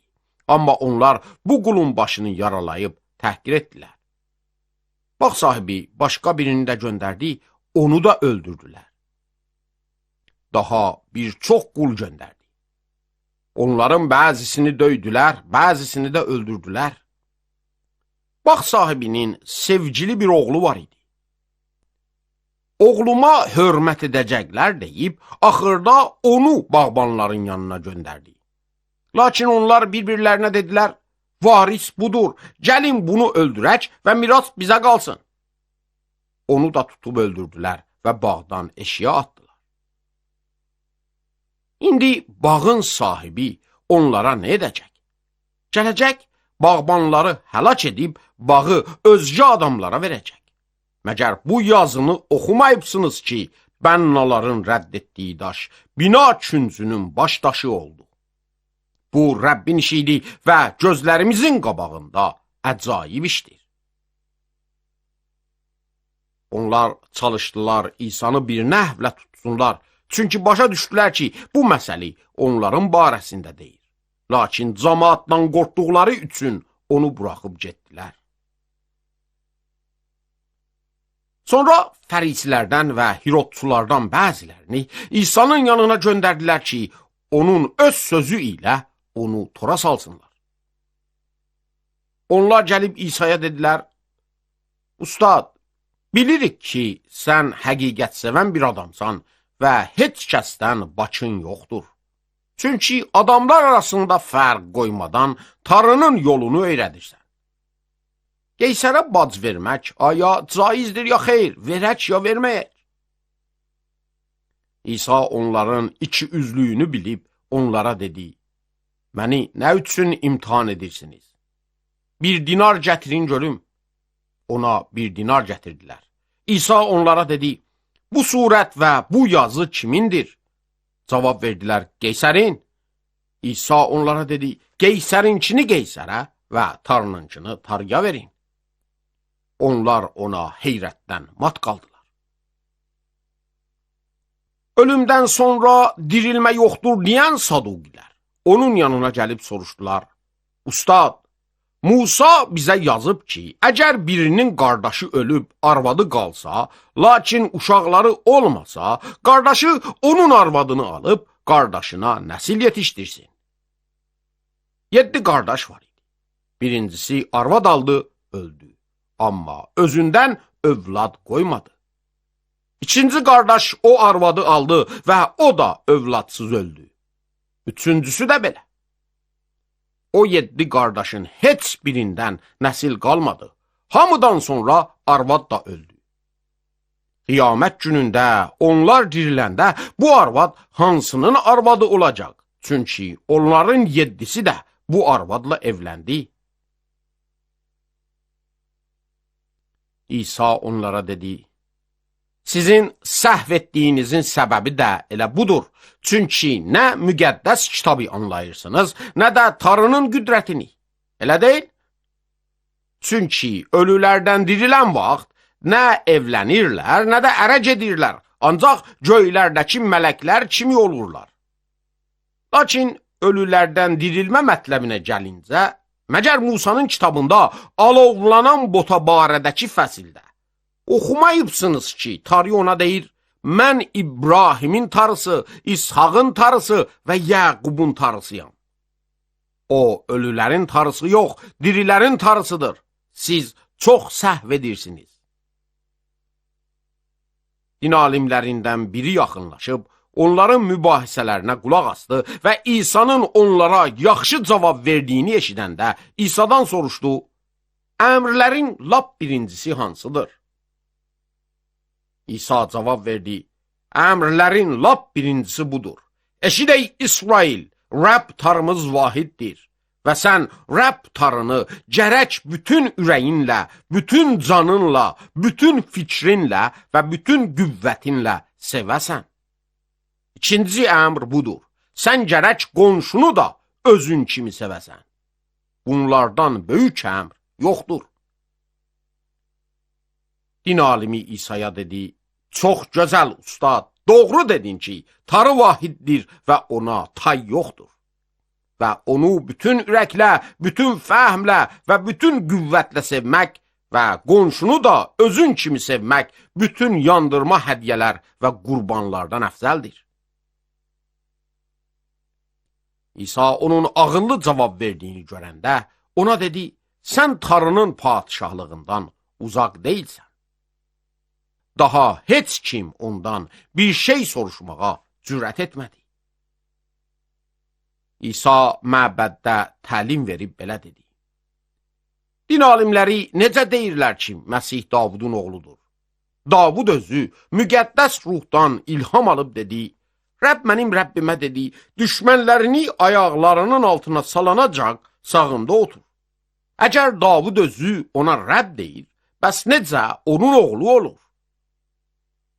Oradakı böyük cəmaat İsa'nın sözlərinə şadlıqla qulaq asırdı. İsa təlimlərində onlara belə dedi. Ayıq olun din alimlərindən ki, uzun paltarlarda gəzməyi, bazarlarda salam almağı, kənisələrdə baş kürsüləri və ziyafətlərdə yuxarı başda oturmağı çox sevirlər. Dur arvadları mal mülkünə yiyə çıxırlar və riyakarlıqlarından duaları uzadırlar. Bu adamların cəzası daha da ağır olacaq. İsa xəzinə sandığının qabağında oturub, xalqın necə xəzinəyə pul atdığına baxırdı. Bir çox varlı adamlar çox pul atırdılar. Onlardan sonra bir dul arvad gəlib 2 qara pul sandığa atdı. İsa şagirdlərini yanına çağırıb dedi, doğrusunu sizə deyirəm. Bu dul fağır arvad sandığa pul atanların hamısından çox atdı. Çünki onların hamısı artıqlıqlarından atdılar, lakin bu arvad kasıblığından bütün varını, bütün keçinəcək pulunu atdı. Fəsil 13. İsa məbəddən çıxanda şagirdlərindən biri ona dedi, Ustad, bax, nə böyük daşlar, nə əzəmətli imarətlər. İsa ona dedi, bu böyük imarətləri görürsən, onların daşı daş üstə qalmayacaq, hamısı yıxılacaqdır. İsa Zeytun dağında, məbədin qabağında oturmuşdu ki, Petros, Yaqub, Yuhanna və Andreas ayrıca ondan soruşdular. Bizə de görək, bu işlər nə zaman olacaq? Nə əlamət var ki, bizə bunların ən qərib tamam olacağını görsətsin. İsa da onlara deməyə başladı. Diqqətli olun ki, kimsə sizi azdırmasın. Çox adamlar mənim adımda gələcəklər və mən oyam deyib, çox adamları azdıracaqlar. Cənglər və müharibələr xəbərlərini eşitdiyiniz zaman, ürəyiniz üzülməsin. Bunların olması gərəkdir, ancaq hələ axır deyil.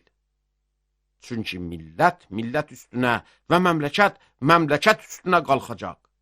Çox yerlərdə zəlzələlər olacaq, aclıq düşəcək. Bunlar sancıların başlanışıdır. Lakin siz ayıq olun. Sizi məhkəmələrə verəcəklər, kənisələrdə döyüləcəksiniz və mənə görə siz hökmdarlar və padişahlar qabağında duracaqsınız ki, onlara şəhadət olsun. Əvvəlcə xoş xəbərin bütün millətlərə yetişməsi gərəkdir. Sizi tutub təslim etdikləri zaman, nə deyəcəyinizin barəsində nigaran olmayın. O saatda sizə nə verilsə, onu deyin. Çünki danışan siz yox, müqəddəs ruhdur. Qardaş qardaşı və ata övladı ölümə verəcək. Və övladlar ata-ananın ziddinə qalxıb onları öldürəcəklər. Mənim adıma görə hamı sizdən nifrət edəcək. Lakin axıra kimi dayanan nicat tapacaq. Daniel Peyğəmbərin yazdığı kimi, viranəlik gətirən iğrənc şeyin layiq olmayan yerdə durduğunu gördüyünüz zaman, Yəhudiyədə olanlar dağlara qaçsınlar. Damda olan aşağı enib bir şey götürmək üçün evinə girməsin. Zəmdə olan əbasını götürmək üçün dalı qayıtmasın. Vay o günlərdə boylu və əmzikli olanların halına. Dua edin ki, qaçmağınız qışa rastlamasın. Çünki o günlərdə elə müsibət olacaq ki, Tanrının yaratdığı kainatın başlanışından indiyə qədər onun kimi nə olub, nə də olacaq. Əgər Rəbb o günləri qısaltmasaydı, heç bir insan xilas ola bilməzdi. Amma seçdiyi seçilmişlərin xatiri üçün o günləri qısaltdı. Əgər o zaman kimsə sizə desə, bax Məsih burada və ya bax orada, ona inanmayın. Çünki yalancı məsihlər və yalancı peyğəmbərlər zuhur edəcəklər və elə əlamətlər və möcüzələr göstərəcəklər ki, mümkün olsa seçilmişləri də azdırsınlar. Amma siz diqqətli olun, sizə hər şeyi əvvəlcədən xəbər verdim. Lakin o gündə, o müsibətdən sonra günəş qaralacaq, ay işığını verməyəcək, ulduzlar göydən düşəcəklər və göylərdə olan qüdrətlər əsəcəklər. O zaman insan oğlunun böyük izzət və qüdrətlə buludlarda gəldiyini görəcəklər. İnsan oğlu o vaxt mələklərini göndərəcək və öz seçdiklərini dörd tərəfdən, yerin ucundan göyün ucuna qədər yığacaq. İndi məsəli əncir ağacından öyrənin. Onun budaqları təzələnib, yarpaqları çıxan zaman yayın yaxın olduğunu anlayırsınız. Eləcə siz də bu şeylərin baş verdiyini görəndə bilin ki, o yaxındır, lap qapıdadır. Doğrusunu sizə deyirəm, bütün bunlar baş vermədən bu nəsil keçməyəcək. Doğrusunu sizə deyirəm, göy və yer keçib gedəcək, lakin mənim sözlərim əsla keçib getməyəcək. Amma o günü və o saatı nə göydəki mələklər bilir, nə də oğul özü, atadan başqa heç kim bilmir. Diqqətli və oyaq olun. Çünki o vaxtın nə zaman olduğunu bilmirsiniz. Bu, qürbətə gedən bir adamın vəzinə bənzər. Evindən ayrılan vaxt, evinin ixtiyarını nökərlərinə verib, hərəyə öz işini tapşırdı və qapıçıya da əmr etdi ki, oyaq qalsın. Siz də oyaq qalın. Çünki ev sahibinin nə vaxt gələcəyini bilmirsiniz. Bilmirsiniz, axşam gələcək və ya gecə yarısı, xoruzların banladığı vaxt gələcək və ya səhər. Yoxsa qəflətən gəlib sizi yuxuda tapar. Sizə dediklərimi hər kəsə deyirəm. Oyaq qalın. Fəsil 14. Pasxa və Fətir bayramına 2 gün qalmışdı. Baş kahinlər və din alimləri İsanı hilə ilə tutub öldürməsi barədə bir yol axtarırdılar. Ancaq deyirdilər, bu iş bayram günlərində olmasın, yoxsa xalq arasında ixtişaş baş verər. İsa Beytənyada, Cüzamlı Şəmunun evində süfrə başında oturmuşdu ki, bir arvad mərmər qabda çox bahalı, xalis sümbül yağı gətirdi və qabı sındırıb yağı İsa'nın başına tökdü. Bəziləri gileylənib aralarında dedilər, bu yağ nə üçün belə israf olundu? Çünki bu yağ 300 dinardan çox satılıb fağırlara verilə bilərdi. Və arvada deyinməyə başladılar. Amma İsa dedi, onunla işiniz olmasın. Nə üçün onu incidirsiniz? O mənə yaxşılıq etdi. Çünki fağırlar daim sizin yanınızdadırlar və nə zaman istəyəsiniz onlara yaxşılıq edə bilərsiniz. Lakin mən daim sizin yanınızda deyiləm. Arvad əlindən gələni etdi və bastırılmaq üçün mənim bədənimi irəlidən yağladı. Doğrusunu sizə deyirəm. Bu xoş xəbər dünyanın harasında müjdə verilsə, bu arvadın etdiyi işdən də yad ediləcək. 12 şagirddən biri, İskaryotlu Yəhuda, baş kahinlərin yanına getdi ki, İsa'nı onlara təslim etsin. Kahinlər bunu eşidəndə sevindilər və Yəhudaya pul vədəsi verdilər. O da münasib bir fürsət axtarırdı ki, İsa'nı onların əlinə versin. Fətir bayramının əvvəlinci günü ki, Pasxanın qurban quzusu o gündə kəsilərdi. Şagirdlər İsa'ya dedilər, Pasxa yeməyini harada yemək istəyirsən? Gedib harada hazırlayaq? İsa şagirdlərindən ikisini göndərib onlara dedi, şəhərə gedin, səhənglə su daşıyan bir nəfər sizə rast gələr. Onun dalınca gedin. Bu adam haraya girsə, o evin sahibinə deyin, ustad deyir, haradadır o hazırlanan otaq ki, şagirdlərimlə bir yerdə Pasxa yeməyini orada yeyim. O da sizə balaxanada döşənmiş və hazırlanmış bir otaq görsədər. Pasxa yeməyini orada hazırlayın. Şagirdlər çıxıb şəhərə getdilər və hər şeyi onlara dediyi kimi tapıb Pasxa yeməyini hazırladılar. Axşam olanda İsa 12'lərlə gəldi. Süfrə başında oturub yemək yeyəndə İsa onlara dedi, doğrusunu sizə deyirəm. Sizdən biri, mənimlə süfrə başında oturanlardan biri, mənə xəyanət edəcək.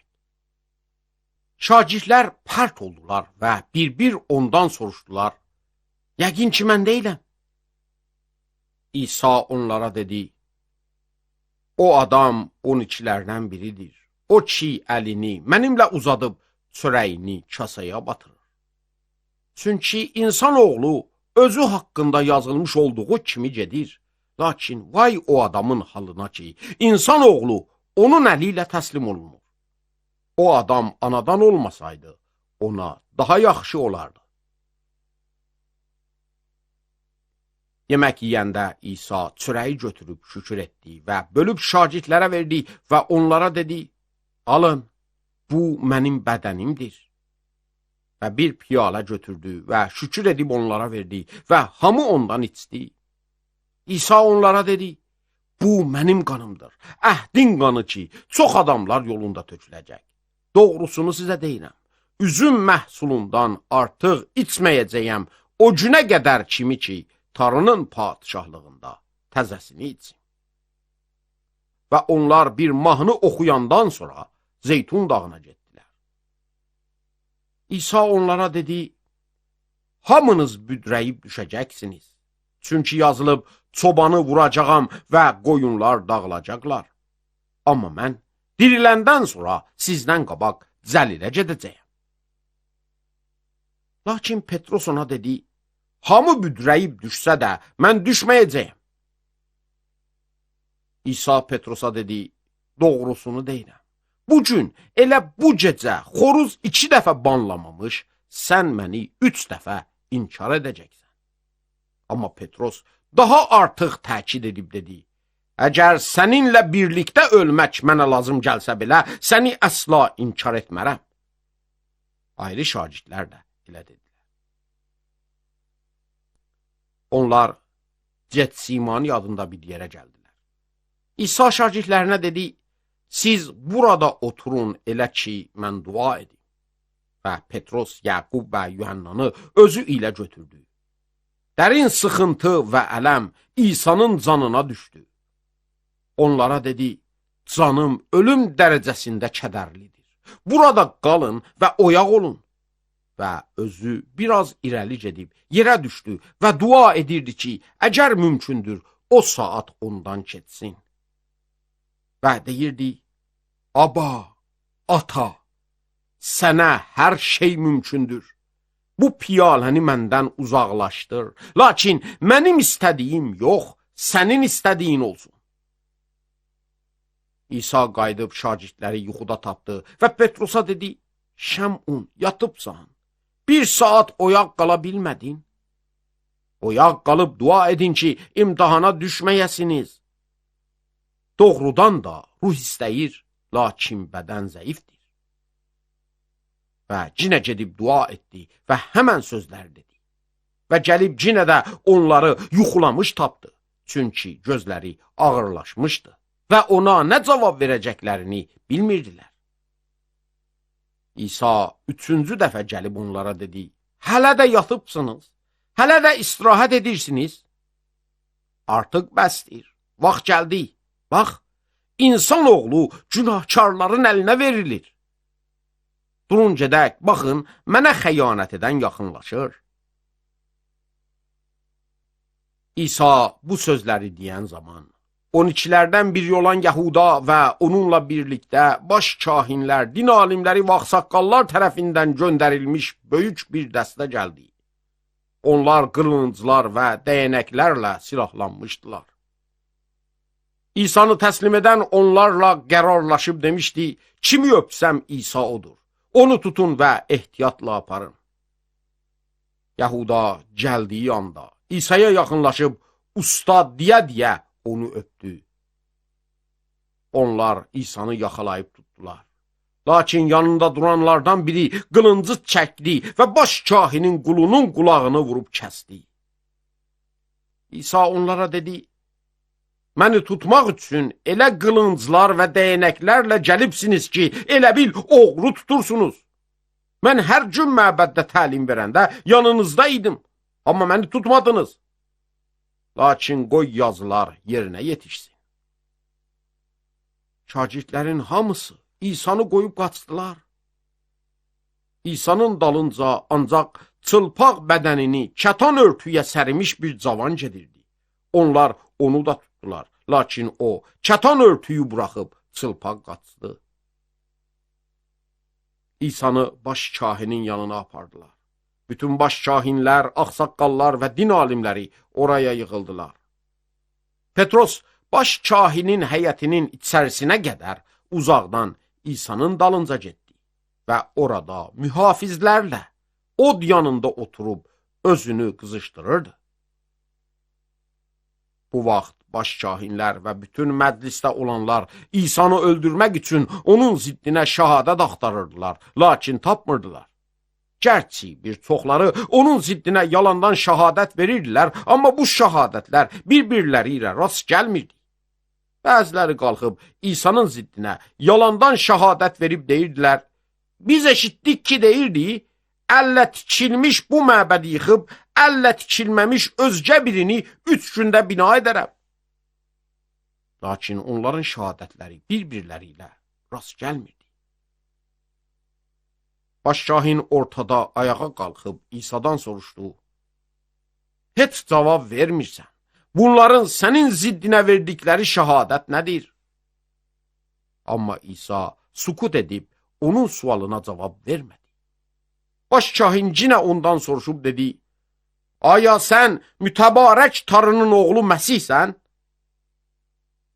İsa dedi, mənəm və siz İnsan oğlunu görəcəksiniz ki, qadir olanın sağında oturub buludlar arasında gəlir. Baş kahin paltarını cırıb dedi, daha şahidlərə nə ehtiyacımız var? Küfrünü eşitdiniz, siz nə deyirsiniz? Onların hamısı İsa'nı ölümə məhkum etdilər və bəziləri onun üstünə tüpürməyə başladılar. İsa'nın gözlərini bağlayıb ona yumruq vura-vura deyirdilər, nə biləcək? Və mühafizlər onu tutub yanaqlarına şillə vururdular. Petros aşağıda həyətdə ikən, baş kahinin kənizlərindən biri gəldi və Petrosu od yanında qızışan halda görəndə ona diqqətlə baxıb dedi, sən də o Nasirəli İsa ilə idin. Lakin Petros inkar edib dedi, sənin nə dediyini bilmirəm və anlamıram və çölə dalana çıxdı. Kəniz qız onu cinə görüb orada duranlara dedi, bu adam onlardan biridir. Amma Petros cinə də inkar etdi. Biraz sonra orada duranlar Petrus'a dediler, Cəlilli olduğun üçün doğrudan da sən onlardan birisən. Lakin Petros özünə lənət edib and içməyə başladı.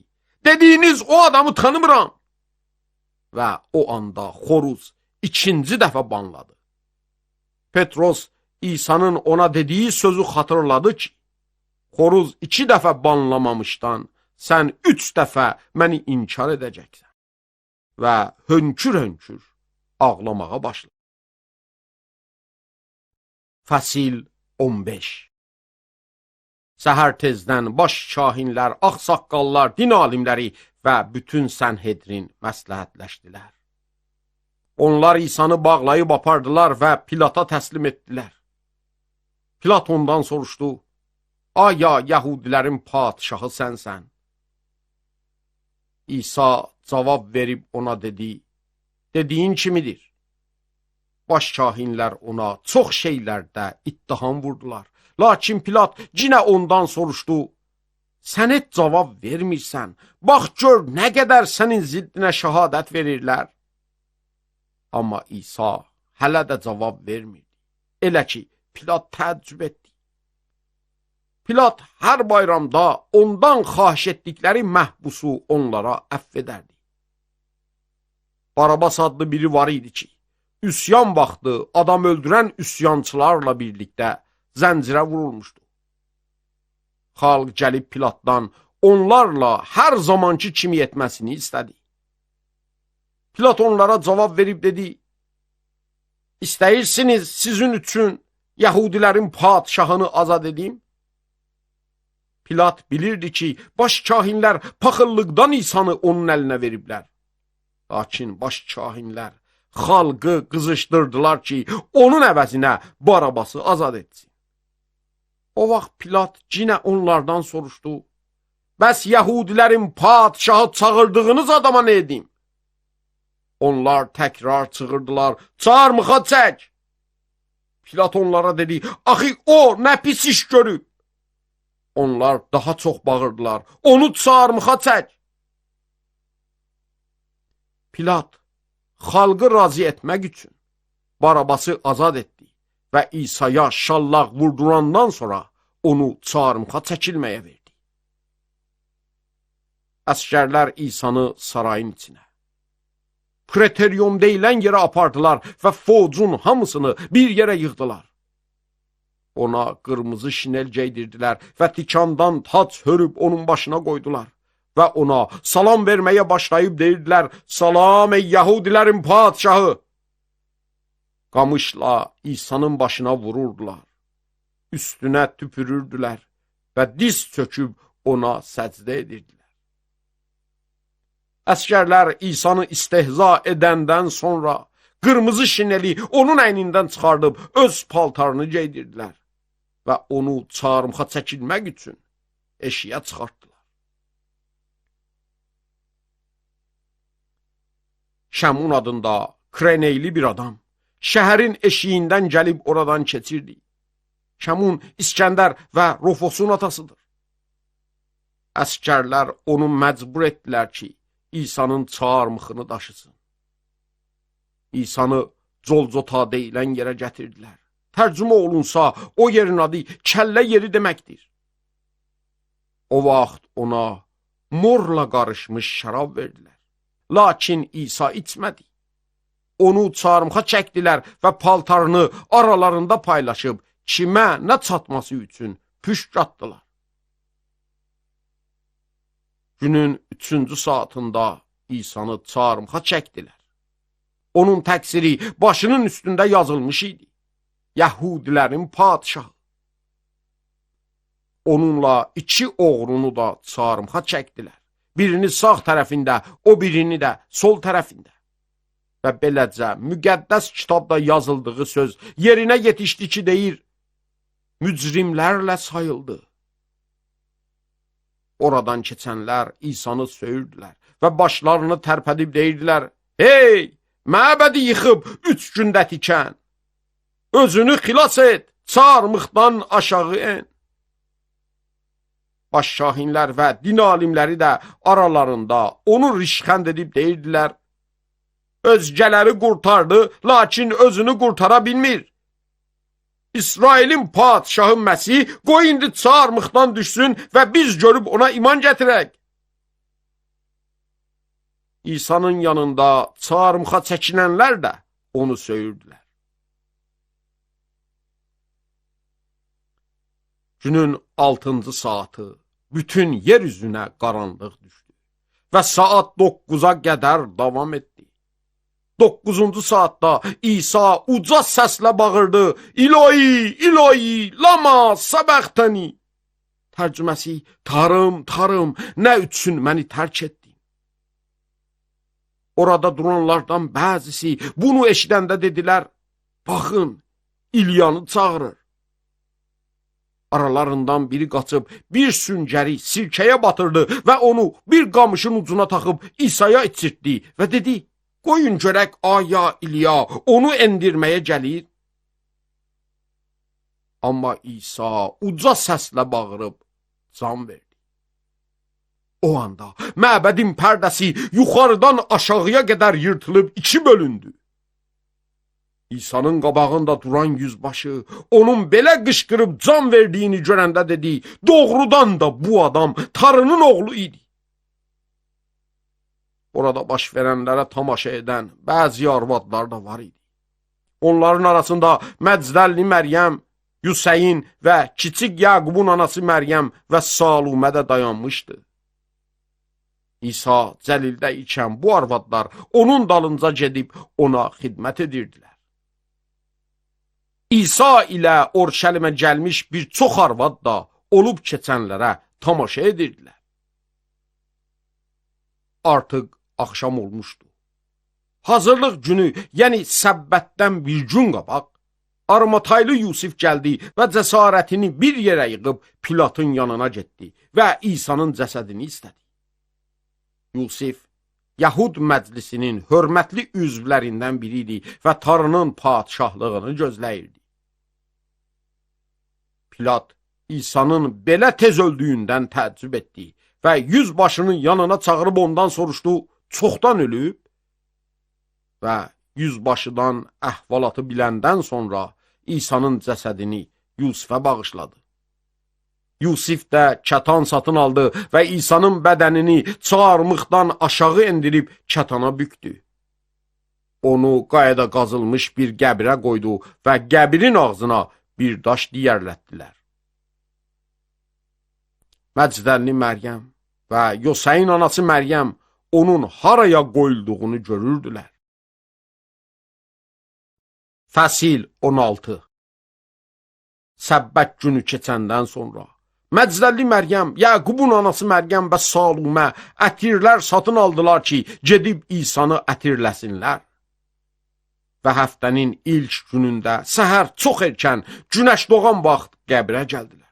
Və aralarında deyirdilər: görəsən qəbrin ağzındakı daşı bizim üçün kim diyərlədəcək?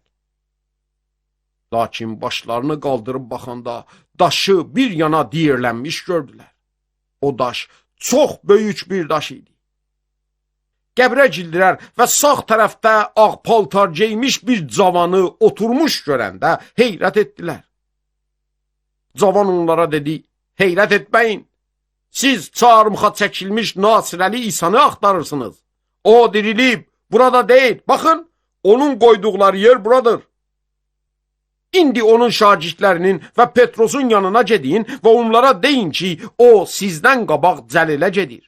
Dediyi kimi onu orada görəcəksiniz. Onlar qəbirdən çıxıb qaçdılar. Çünki titrəmə və heyrət onları bürümüşdü.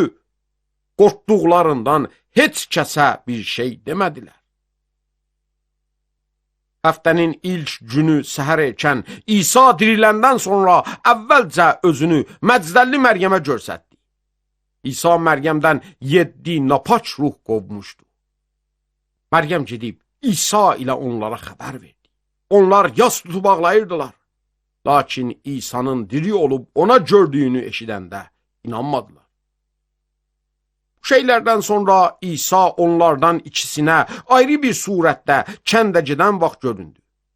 Bunlar qayıdıb şagirdlərə xəbər verdilər, amma onlar bunlara da inanmadılar.